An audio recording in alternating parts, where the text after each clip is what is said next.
Gauteng's finance MEC, Lebogang Maile, revealing plans this week of a new airport in the Sedibeng District as part of an estimated infrastructure investment of about 200 billion rand. Maile says the initiative is aimed at stimulating economic growth and development. But how feasible is this? Let's try and make sense of it. Bring in Aviation Analyst Phuthego Mojapele, who joins us now via our video link. Phuthego, great to see you. Thanks very much indeed for making time to speak to us. I mean, we've heard all kinds of commentary in the wake of this announcement, no less because of the money we're told is going to be spent.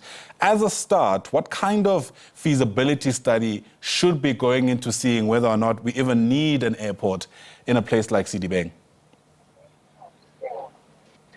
Well, good morning to you and to your listeners. Well, look, there's quite a number of motivating factors that would be considered if you were to try and establish something like that. Firstly, is the economy of Gauteng requires such facility? Number two, what is it that is not in place currently with the two international airports that we already have in South Africa?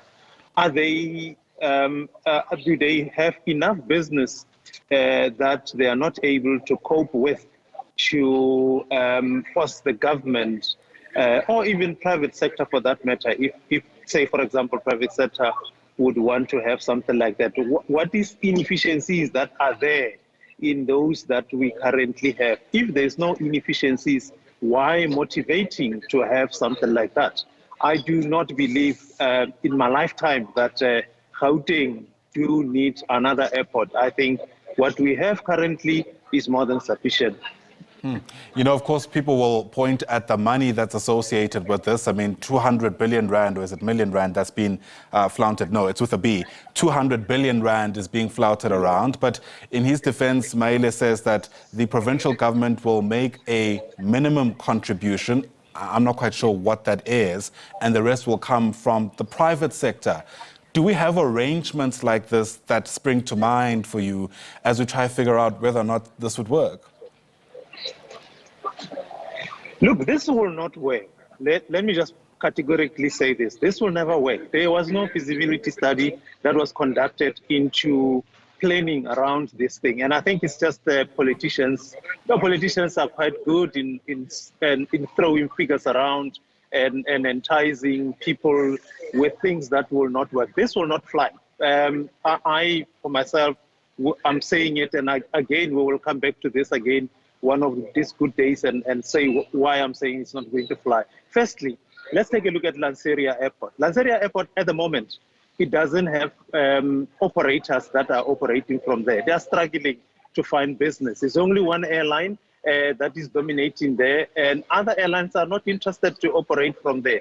Firstly, Lanseria doesn't give enough connectivity in terms of airlines that can be a feeder program into. So that's why it's not getting enough business. It's only one airline, which is SAP Air, operating in only two destinations, Cape Town and Durban. There's no other destination there. Now, when you take, for example, OR Tambo International, OR Tambo has enough capacity, is even accommodating other airlines that want to do their maintenance over there. There's enough sufficient space. There's enough sufficient for cargo. Some of the cargos, for example, cargo facility of South African Airways, it's not working. There isn't enough business for them because they don't have enough capacity in terms of facility aircrafts that can bring enough cargo or their cargo into the facility. So there is no need for us to even suggest to have an airport. What we should be doing as a government, or what government should be doing, is to try and improve the railway facility, the trains and on the ground more within, so that you can have enough roads that leads to these airports in terms of ground connectivity, because we don't have that at the moment in the country. So as far as movement of the people, movement of the cargo within the new airport, it's something that will definitely, we don't need that at the moment. We do have Wonergoom in Pretoria.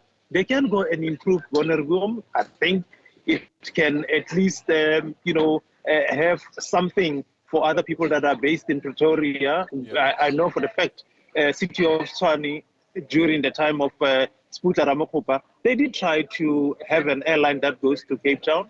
And I don't know where that project ended, but I think it's something that they should be investing on than trying to build a new airport. That's exactly what I was going to ask you next about that Wonderbloem airport and whether or not this is an opportunity to start having that conversation, especially because part of the concerns that have been raised is that those who are able to use that facility at the moment seem to be divided across class boundaries. In other words, it's being used by the rich, when quite frankly a whole lot more people could stand to benefit perhaps if there was a whole lot more intervention to improve its efficiency and. Yeah, so surely. I mean, that's where the Department of Economic Development should be looking into the existing facility, how they can improve it and how they can do much more efforts in making sure that everybody who, even those that cannot afford, can be able to access that facility. Attract airlines to come and fly out of that facility, because the facility, airport facility, can only be usable if everything that is needed in terms of safety, in terms of connecting from that airport, in terms of facility itself. So if they are not doing anything in trying to equip the current facilities that they have, there is no airline that will even attempt to fly from those facilities. But I once again say we do not need a second or another airport in Gauteng. We do not need to waste taxpayers' money for that matter. And these rhetorics of the boardrooms have not been tested by any means. And therefore, I do not think that there's going to be any airport that can be constructed excluding, except the fact that we stick to what we currently have in Lanseria as well as the OR terminal.